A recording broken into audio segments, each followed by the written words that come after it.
So I apologize for starting here, but here's my TWS9. It's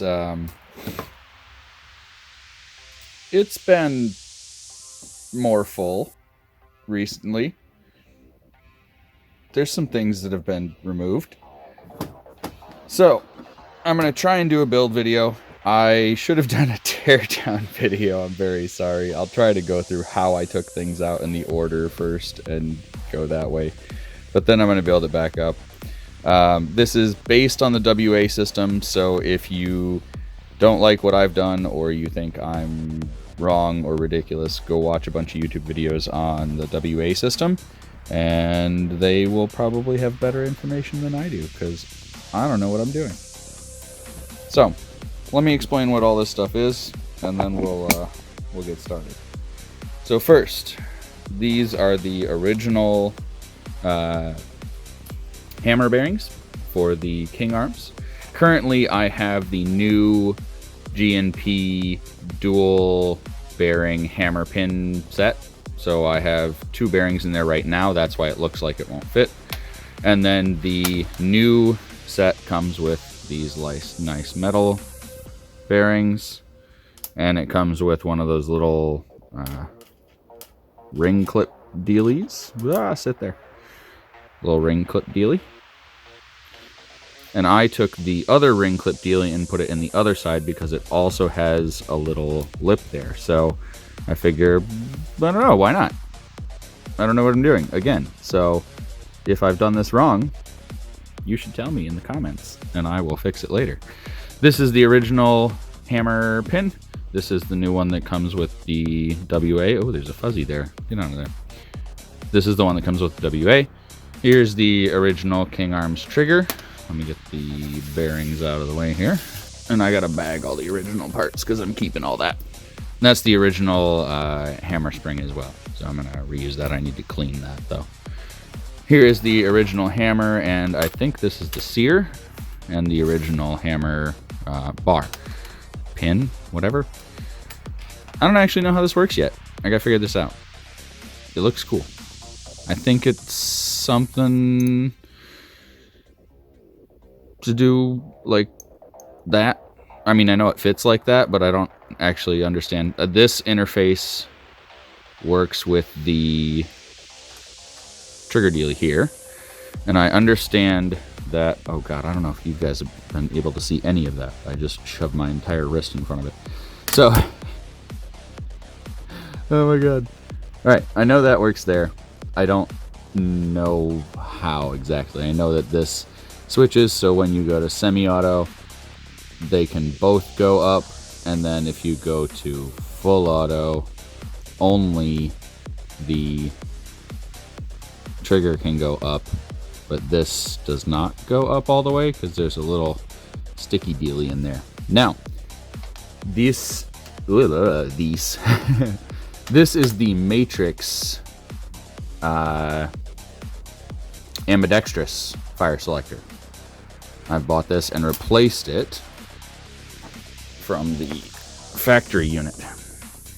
I've been having some issues where the Matrix, if you push it all the way to the right side of the gun, up, the Matrix one will not fire in semi-auto. I haven't tried full auto.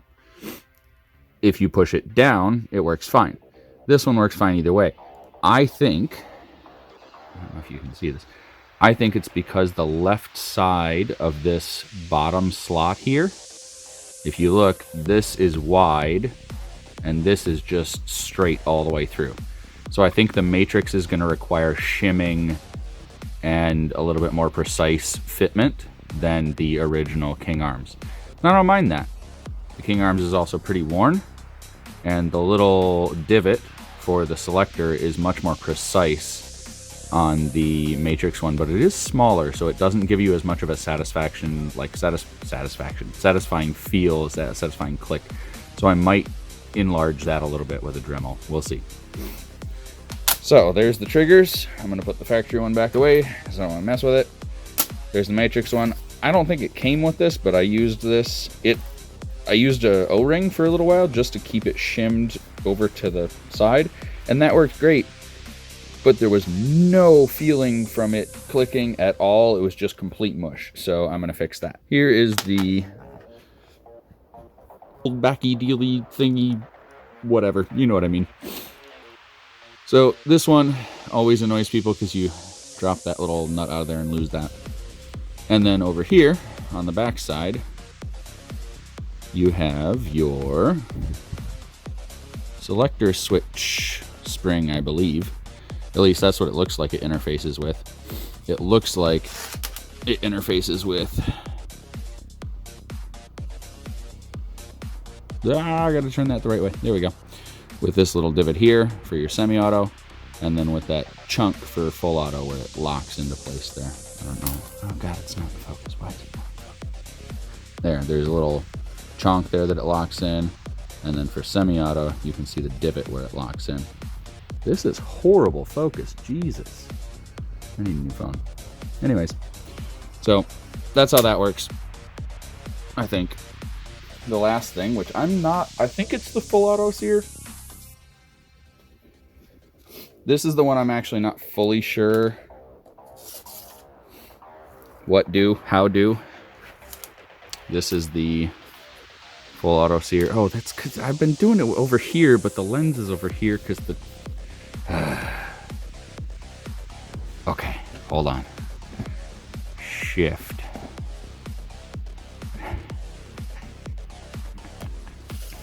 Oh, wow. So, I'm pretty sure this is the full auto sear. I'm not fully sure how it works. This is the original pin for it. And in all of these pins, it looks like the notches go to the right side of the gun. So in this one, the notch was to the right side. In the King Arms TWS9. I don't know about anything else. In the hammer, both notches were to the right side. In the trigger, again, both notches were to the right side. So I think for at least the TWS9, you can say that the notches go to the right side, and that's how that works. So this spring, I believe, goes in like that. Again, goes to the right side, and this shim was on this side, on the outside. Hold on. There we go. Let's turn it sideways so you can see better. The shim was on the outside. This would be the right side of the gun. Sorry, let me turn it. There we go. Now the muzzle's facing away from us, and the buttstock is facing towards us. So the shim was on that side. This, I'm pretty sure, is the full auto sear. It's annoying. I don't really understand that one, but I know how to take it out and maybe put it back in. I've never put it back in. This is all the first time I've done any of this. I've also bought, and I don't think this gun needs it because the pins in these places are so sturdy, but I bought the G&P anti-rotation pin set. Let me get that out of the way. So I'm going to be replacing both the trigger and the hammer pins with these, and then they lock in on the back, and then they screw in on the other side. So I don't actually know which one you're supposed to do which with, but you know, you can figure it out. Put them in the way it looks cool. I'll look up pictures online, I'll look up videos and see what else I can figure out. So let's do some cleaning, and then I will start the video again, and we'll try and lube it up and put it all back together. Back, this time with step 1. But I'm going to be doing a little bit of filing first before step 1 fully kicks off, because on inspection of my trigger when I was cleaning it, I found this little lip right here. Man, my hands are busted up from all this. Anyways, I found this little tiny lip on the inside edge. I don't know if you guys can see that, but it hangs over come on, right there. Look there. It hangs over to the left side there just a little bit. So I'm gonna clean that up just ever so slightly on this inside edge here. I just want to get that as smooth and as comfortable as I can and make sure that it's gonna not cause any issues. And I think this was caused because when I first got it, the bolts were loose and my ding dong self did not go through and tighten everything down before I decided to go shoot it. So lesson learned, when you get a gun, go through everything, tighten everything, check everything, clean everything. Don't be me. Be better. Do better. Don't do that. Or it's the previous owner and I'm taking credit for breaking it. So, you know, whatever. Kudos. He was a really nice guy. He did a phenomenal deal for me and he shipped it in a very nice package and was a wonderful dude. So kudos to him. Secondhand guns, yay. But, you know, gas blowbacks. I've cleaned off the sear here. I've cleaned off my hammer. Where's the little spring? I've cleaned off the spring. This was full of gunk. I left a little bit in there, just in the center. That way as it moves around. And I've left a little tiny glob down there at the bottom for it to sit in. That way, as this moves around, if it needs any lubrication, it has enough. You just don't want to fill it and make it gross. So, sear goes on top like a this. Fits in like that, right? Now, when I'm pushing this down, I'm feeling resistance right here. It's crunchy. That tells me that there's something here, that lip I was talking about, that needs sanded. So I'm going to take, I might find a finer file. This one's actually a little rougher than well, no, that'll be okay. So that's a very, very fine file. You don't want to take a lot of material off. So I've got a fine file here. I also have some, oh great, all the numbers are cut off. Dang it. This is 400 grit sandpaper. You'll just have to trust me. There's a 4 there, and there's 2 zeros there. So you can see that it's 400 grit. Use 400 grit as well. It's really nice and smooth. It won't jack stuff up. So all I'm gonna do is ever so slightly, and you want to put it on a stable surface so that stuff isn't gonna move around. Let me adjust the camera a little bit so you can see here. There you go. You want to put it on a stable surface. The other thing you want to do with a file when you file is always push away from you or whatever direction the file cuts. Some of them cut pulling. This particular one cuts away. So I'm just gonna ever so slightly push along that edge that I want to get rid of. And then I'm going to use my fingernail here. And that is a lot smoother with just, what, 4 passes of that? And I didn't put any metal, like, shavings into it. I did get some marks on... Man, this thing just does not want to focus. I did accidentally put some marks here. Just from the file kind of rocking and hitting. But that's fine. You don't need to worry too much about that. I really wish this would focus better. Sorry, guys. But you're just going to have to deal with it because this is the only camera I have. So we're going to do the last pass here. There we go. So you can kind of see the shiny edge where I've taken that little lip off. And notice, look inside there. There's not a lot of scratching on the inside. It's just along this edge. Oh, that's so thin it like a weeble wobble. It makes me look like I've got, good grief, I've got the shakes. So, inside there, beyond the little lip that I cut off, you shouldn't be taking a lot of material off. So now what I'm going to do is I'm going to go in there and I'm just going to lightly scrape it with the 400. And then I'm going to clean it all up, make sure all the metal shavings are out of there. put a little bit of lube in there so the sear lube's nice, and then put it all together. So let's do that. Where's my 400?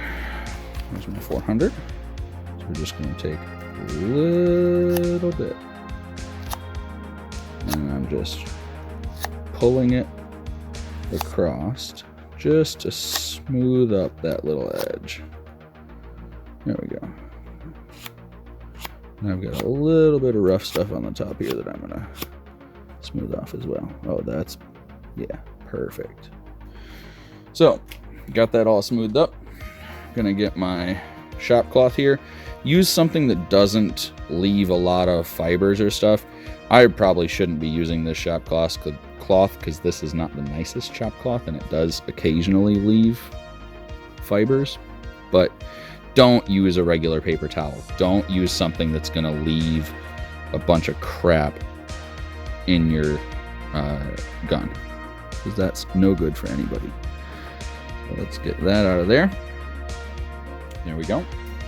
And then next step is get a little bit of my lube. This is some of my Korean secret sauce. This is lube that the guy, owner of the gun shop in Korea, gave me. So I'm just going to put a little bit of lube on the surfaces that are going to actually go. You don't really want to put a ton of lube where it's not needed, because it's going to cause issues. So these little round bits here, I went inside there.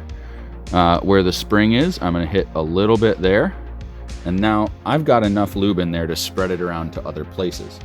So what I want to do now is get something like a spreader. Now I'm going to be a horrible, horrible person and use a Q-tip. Do as I say, not as I do. Q-tips will sometimes leave stuff in there. I normally only use them to wipe the lube off, which is kind of what I'm doing right now, just to spread it around. And then we're gonna go ahead and pick up a little bit from there, and kind of push it through there. So now we've got a nice amount of lube on there. Well, just a little, like, I mean, I'm talking like just let the lube touch the surface. I don't really do much other than that. Now I've spun some of the lube down into there. I've still got that goopy bit down on the bottom. That's going to be really good for getting the spring to hold and stopping any metal issues there. Speaking of the spring, there it is. Spring goes back in. Now, same thing with the sear. We are ever so lightly gonna touch the metal with a little tiny dab there. And then you can either use your finger or use a device or whatever else and rub it around on the surface where you see wear. You can obviously see where the wear is on this sear. The metal looks completely different. So at some point in time, I'll probably swap this out for a steel sear, although it looks like it's doing just fine. So again, a little bit of lube will do you. Just a little bit. And just on the surfaces where it's going to rub. Don't put it all over the place where it's not going to rub. Alright. Got that back in. And now, as I hold this down and I push through there, look, it's not gritty anymore. It still rubs, but it's smooth. And that's good. Smooth is good. Slow is smooth, smooth is fast. Was that another grit? Did I just feel a little... What was that? And part of this is going to be that my... the shaft is not in there, so I can't, you're not going to feel the whole movement, the proper movement and everything. But I think that's probably pretty good. Yeah. Okay, cool. Now we need to get our trigger spring on. And I believe... Shit. I'm going to have to look this up. Okay, hold on. I got to look up how to do the trigger spring. But I'll be right back. Got it. Trigger goes trigger spring, sorry, goes like this. I'll get over the top. There we go. Got one side. And then get the other side over. Ah, no. Dang it.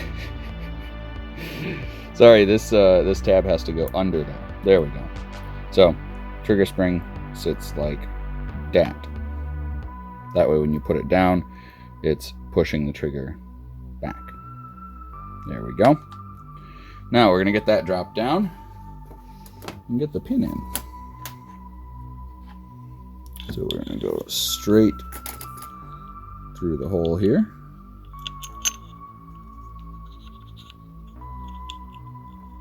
As I already lose my sear. Straight through the hole there. And now I just got to push it down enough to get the pin lined up. Once I get that lined up, then I can grab my pin and push it through. And I believe for an anti-rotation pin,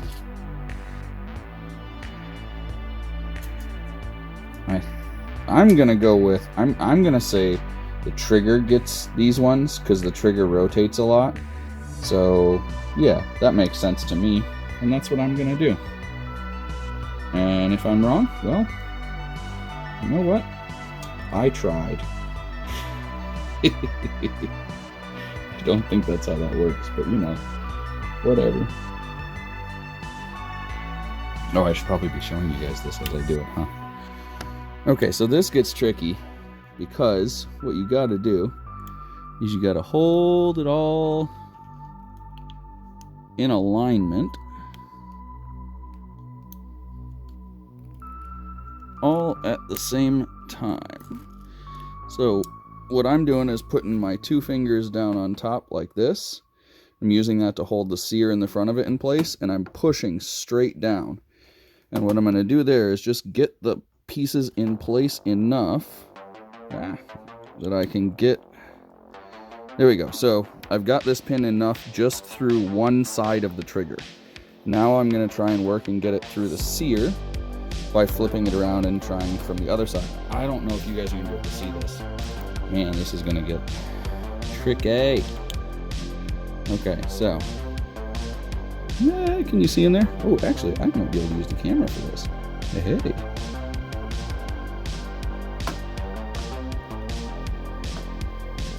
No, maybe not. Come on. Why is it not? Aha! There we go. Okay, got it through.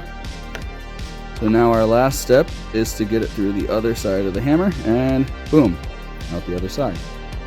And there we go. We've got our lower anti-rotation pin put in. I really hope I put the right one in the right spot. You know, because that'd be sad if I put it in the wrong spot.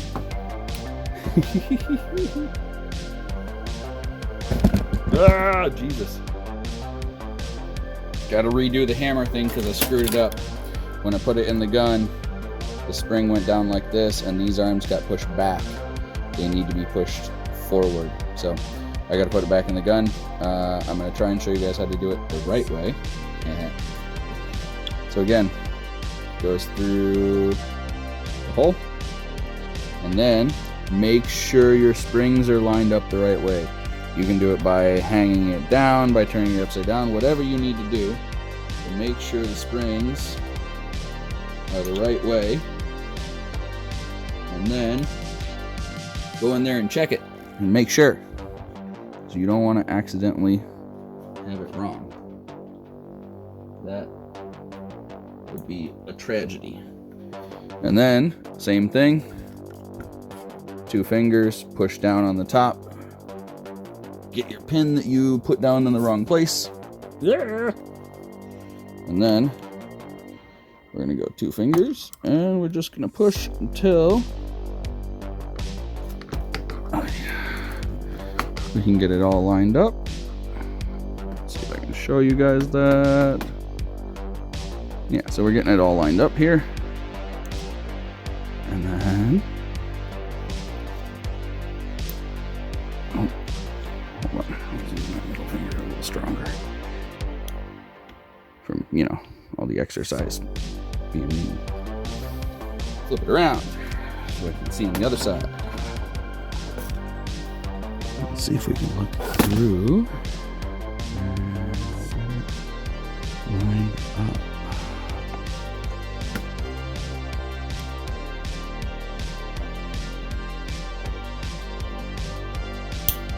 There we go. Hey, that popped right in. Nice. So now we have that in the right way. The trigger actually pulls. Hey. Nice. Now, we'll move on to the next step. So, step 1 finished. Okay. Step 2 is the hammer. This is filming it for the 3rd time. I've already dropped things and redone things bunches of times. So, let's see if we can get it the right way this time. Step 2 is the hammer. We're going to take our hammer with our new dual bearings. Get those pressed in. They just kind of hold for now. Friction, I guess. Then we're going to get our 2 other outside bearings. Get those ready. The hammer needs to go under the pin that we've already put in. So we gotta kind of get a little fiddly and get it under. There we go. All right. So I've got the bushing on that. So that's going to be our first step. Now I need to get a little ring clip on that. So now it's going to hold enough tension that I can kind of shimmy that up and then put the ring clip on. Hey, into place. Good. All right. Next. So I'm going to put in the ring, and then I'm going to put in the other bushing and press that up into place so it holds in place. And then we're going to put in the last one. So we're going to get the other bushing on here.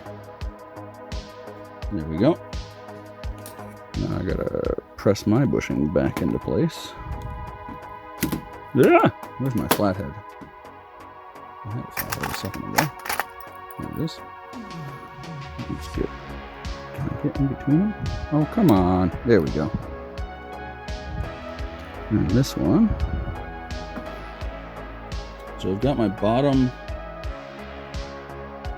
No, not allowed. Got my bottom bushing in place.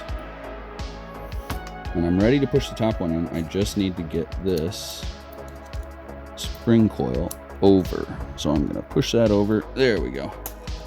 And just gently, oh man, my knuckle was in the way. Sorry.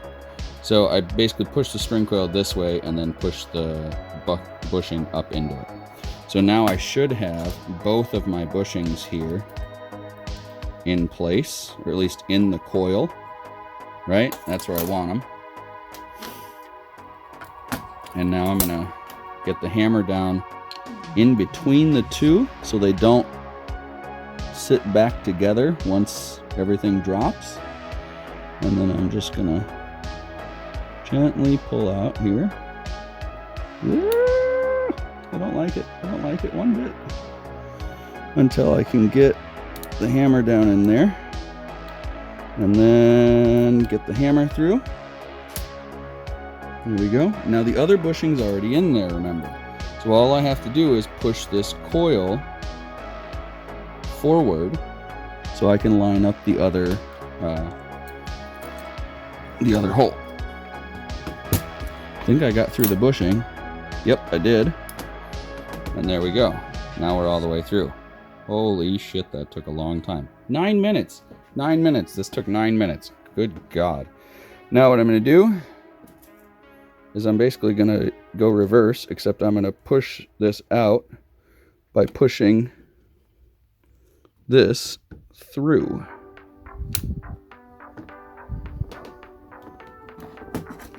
Ooh, maybe locking the hammer into position worked. Shit, it did. Awesome. So I guess that's one way you can fix it as well, is lock the hammer into position.